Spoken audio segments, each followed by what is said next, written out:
Thank you, Alex. Well, that right there is Scotland, currently part of the United Kingdom, though it hasn't always been a kingdom, and it certainly hasn't always been united. In fact, if we zip back to the late Iron Age, we find that Scotland is home to the Picts, fierce warring tribes who probably don't agree on anything, right up until the Romans turn up, and they all agree that they don't like Romans.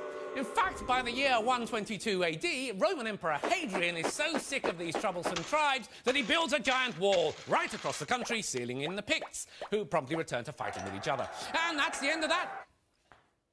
But not for long! Yes, around 843 AD, tribal king Kenneth MacAlpin conquers the rest of the Picts to become the first king of Scotland, a job which survives quite happily for 400 years until, in 1286, a Scottish king called Alexander III selfishly goes and dies, honestly, some people, leaving behind him a power vacuum. No, the other kind. Yeah. Yes, since no one can agree who should be the next Scottish king, the English king, Edward I, volunteers to help sort out the whole sorry mess. What a nice guy, right? Wrong! In fact, Edward just appoints himself feudal overlord, which basically makes him the new king of Scotland. Well, the Scots don't much like being ruled by the English, which is where William Wallace comes in, a freedom fighter with a brave heart, nice knees, and a far better Scottish accent than Mel Gibson. Sadly, Wily Willie gets captured by King Edward and has his brave heart pulled out, along with his brave lungs, his brave stomach, and his presumably brave liver.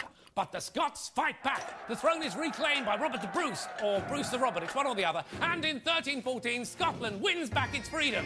So it's all plain sailing until, in 1586, England's Queen Elizabeth hears that Mary, Queen of Scots, is planning to kill her and take the English throne. So Liz cuts Mary's head off. But it's Mary who has the last laugh, which is clever given she hasn't got a head. Because when Liz dies in 1603, Mary's son, James, claims the English throne, making him the first true king of both Scotland and England. And when the Act of Union is passed in 1707, making the two nations into one country, Great Britain, Scotland's days as an independent state are over. Or are they? Because some people now want to see Scotland free again from what they see as English rule, which is why, in 1999, the Scots devolved. Which doesn't mean they turn back into apes, it means they now have their own parliament within the United Kingdom. And that is the end of that.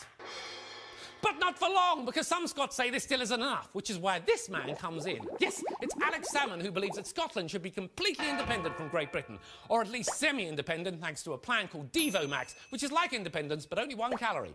So he intends to put this choice to the Scottish people, but what will they choose? Will they choose to stay united with England, Wales and Northern Ireland? Will they choose to break away? Will they choose something between the two? Will they ban the cast of horrible history from doing Scottish accents? And will I ever shut up? One question that I can answer right now by doing this.